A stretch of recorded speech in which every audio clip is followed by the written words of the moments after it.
And we start this hour in Ukraine, where the Interior Minister has quoted as saying 24 towns and villages have now been flooded after a major dam was destroyed in the south of the country. The Kremlin spokesperson has denied that Russia was responsible. Well, this video that was tweeted by Ukraine's President Zelensky shows the breached Kakhovka hydroelectric dam. Mr. Zelensky says that this confirms for the whole world that the Russians must be expelled from every corner of Ukrainian land. But the two sides have blamed each other for its destruction. Kyiv has accused Russia of blowing up the dam to slow Ukraine's offensive by making it hard to cross the Dnipro River. Russia says that Ukraine is to blame. But regardless of who or what caused the explosion, it has potentially deadly consequences for the towns and villages in the path of the water. BBC Verify is now working to establish the timeline of events, and there was already some damage to the dam before today's developments. We can see in these satellite images that were shared by the space technology company Maxar, a road that was visible in late May is no longer there, and these are images taken on Sunday. The substantial breach is also visible. New images from today show just portions of the destroyed dam protruding from the current one, with the full scale of the disaster only beginning to unfold now. Well, these images are from areas downstream. They show the scale of the flooding. The Russian-installed mayor of the town immediately next to the dam says the water level there has already risen to 11 metres.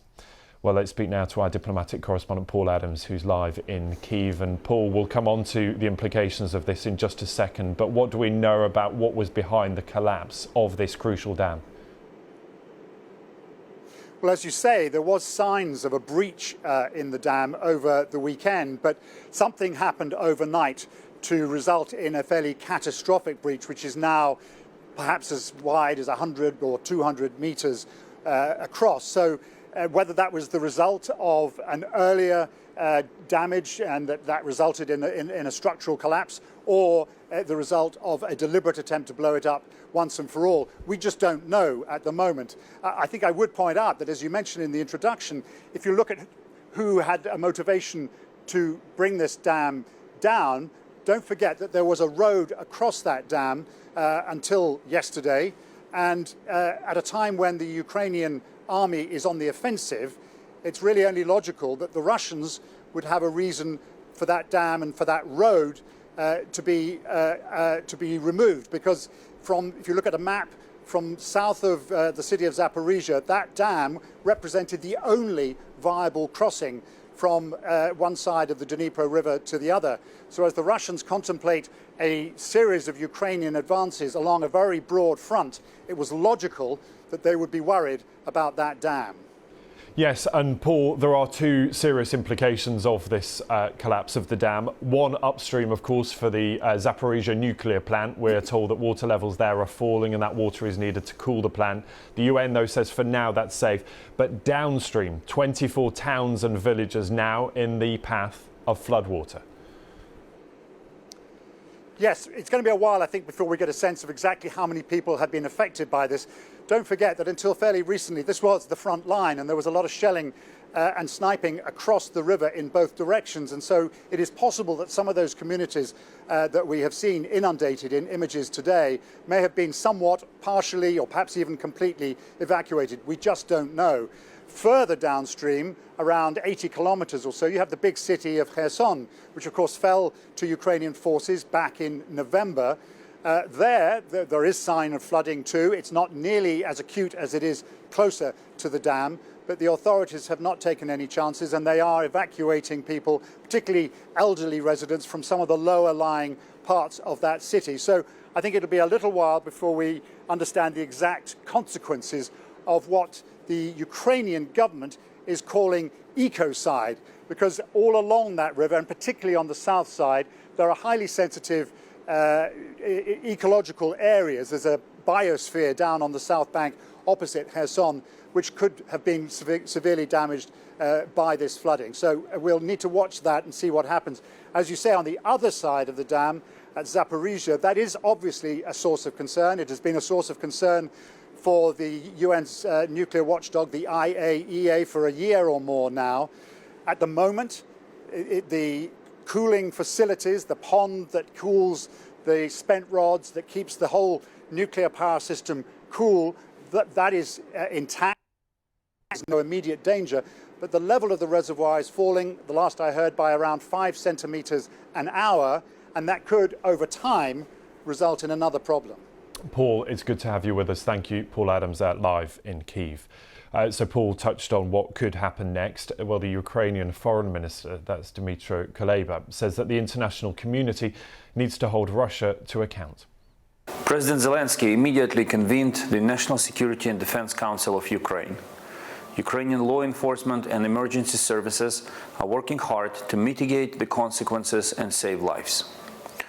Ukraine calls an emergency meeting of the United Nations Security Council and brings the issue of the Russian Terrorist Act to the International Atomic Energy Agency's Board of Governors.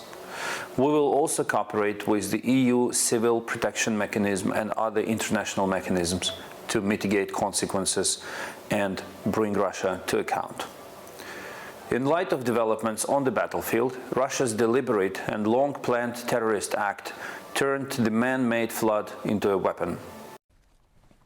Well, we've heard also from the former Prime Minister of Ukraine, that's Arseniy Yatsenyuk. He's been giving his reaction to what is now unfolding around the dam on the Dnipro River. You know, this is another part of the Russian military tactics and strategy against Ukraine. This comprises everything, including humanitarian disasters and catastrophe and the man-made disasters that Russia inflicted on Ukraine. You know, it resembles me the letter of Nazi leader Himmler that he sent in 1943 to then governor, so-called governor of Ukraine, when they were retreating from the Ukrainian territory. In his letter, he said that, look, we need to leave a scorched earth in Ukraine, kill everything, including even animals. So Putin and his policy is a copycat scenario of Nazi policy. And this constitutes definitely an international and war crime, and this is in complete violation with the Article 56 of Geneva Convention. But Putin doesn't care about the international law. What he cares about his imperialistic, stupid thinking and ideas how to take over Ukraine and how to restore the Soviet Union. So this is a huge disaster and another challenge for Ukraine and another threat for the entire world. So that's the former Prime Minister of Ukraine. Let's take you live to the region. We can speak to Alexei Goncharenko, who's an MP for the Odessa region in Ukraine. Alexei, thank you for being with us. You, I understand, are right by the river, and I'm seeing behind you, and those waters look very high. Just tell us what you can see right now. Yeah, hello. I'm standing I'm in the city of Kherson, in the center of the city. On the other side, you can see this is the park of glory, and this is the monument for victory over Nazism. And as you see, again, this land is suffering from Nazis, this time Russian Nazis, which committed an awful crime. This is the level of water. Just even in this morning, here were several meters, we already have several meters here of water raised. Before, here was a passage, you see the trees, you see the level of the trees, and here are the steps which were coming to the Dnieper River. But we see by our own eyes how the water is, the level of the water is increasing. Also, you can see how quickly the water is moving, and that is really very, very quickly. So that's what's going on right now here in Kherson after this Russian awful war crime. And Alexei, for those that aren't familiar with the geography, maybe just explain, if you can, where you are in relation to that hydroelectric dam. How far away are you, and maybe how long it has taken for that water level to rise where you are? By direct, I think it's near 100 kilometers. So it's already, water is already here. So it's up to the north, and this direction is the dam of Kakhovka hydroelectric station. This direction is the Black Sea, and here is the river, and the level is coming up because all this huge amount of water which was stopped by the dam now is moving to the sea. By the way, I smell, there is a smell of an oil, machine oil, engine oil, because more than 150 tons of engine oil at least now is in the water, engine oil from the dam. and maybe more will come, because there is more, 300 tons more. So this is a huge ecological catastrophe. With that, the consequences will last for decades after what had happened.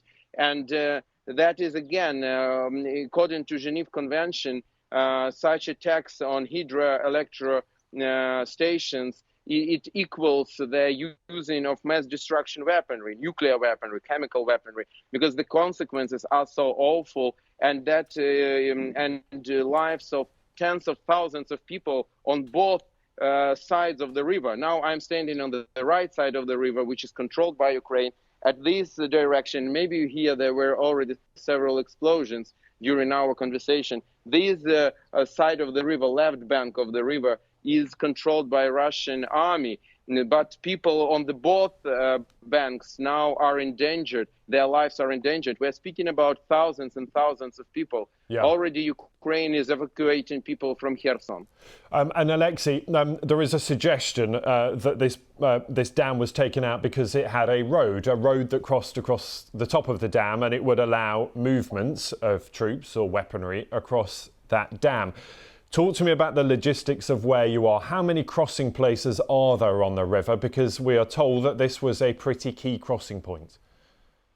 No, there is no crossing points. The closest is the Antonov Bridge, which is very close to here, just several kilometers. But it was blown up. Russians destroyed it when they were retreating from Kherson in the end of last year. So there is no one crossing point here and up to dam. And the dam was the only crossing point which Russians destroyed.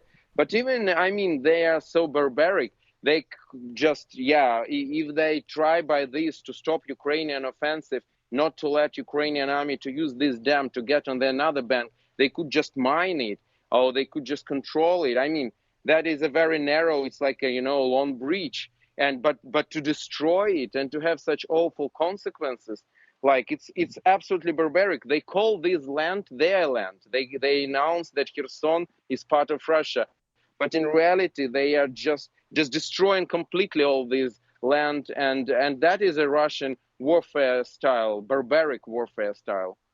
Alexei, thank you for being with us and being able to show us what's happening where you are in Kherson there. That's Alexei Goncharenko. Thank you. So I just want to show you some more pictures that are coming into us here at the BBC to get a sense of that flooding and the speed at which those waters are moving. Quite clearly here, a house being carried down the river as those waters rise downstream. We saw the impact there in Kherson. Some suggestions that the water levels immediately surrounding that collapsed dam now 11 or 12 metres higher than they would normally be. And of course, as the water levels rise downstream, it causes problems upstream as that lake, that reservoir that was held behind the dam begins to drain. It causes potential problems for the Zaporizhzhia nuclear plant that is located upstream of that. So we're getting a sense today of the geography of that area. And as we were hearing there about that dam was a key crossing point on the river. So an important point for perhaps troops and weaponry as part of this counter-offensive that we've talked a lot about, the Ukrainian fight back continuing, and this could be very much related to that. Well, Moscow has denied any involvement in the collapse of that dam. Let's speak to our Russia editor, Steve Rosenberg, who is in Moscow. What is the Kremlin saying, Steve?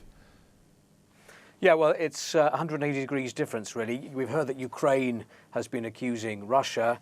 Russia is accusing Ukraine. So, for example, state television here in Russia today was describing what had happened as a Ukrainian terrorist attack. And a short while ago, we did get some reaction from the Kremlin. President Putin's spokesman, Dmitry Peskov, said he strongly rejected the accusation that Russia had blown up the dam. He described what had happened as a deliberate act of sabotage by the Ukrainian side, designed, he claimed, to deprive Crimea of a water supply. Crimea, the Ukrainian peninsula that Russia annexed from Ukraine back in 2014. He also seemed to suggest that this alleged sabotage was designed to distract attention from what he described as a faltering Ukrainian counteroffensive. Yeah, and Steve, it's about logistics perhaps here too, isn't it? Because we know that counter-offensive, Ukraine will never confirm or deny that it has begun, but it certainly seems like there is more fighting in key areas. And that part of Ukraine is so vital, given its strategic location along the east of the country. And it could be about that being a key crossing point, either to separate troops or to facilitate their movement. It could be. There's a lot of speculation about that. It's still unclear. And as I say, Russian officials insisting that it wasn't us, we didn't do this, and pointing the finger back. Pointing the finger back is something that Russia often does, usually does, whenever this country is accused of anything, particularly by countries with which it is in conflict with, whether we're talking about the Salisbury poisonings or doping in sport or the war in Ukraine.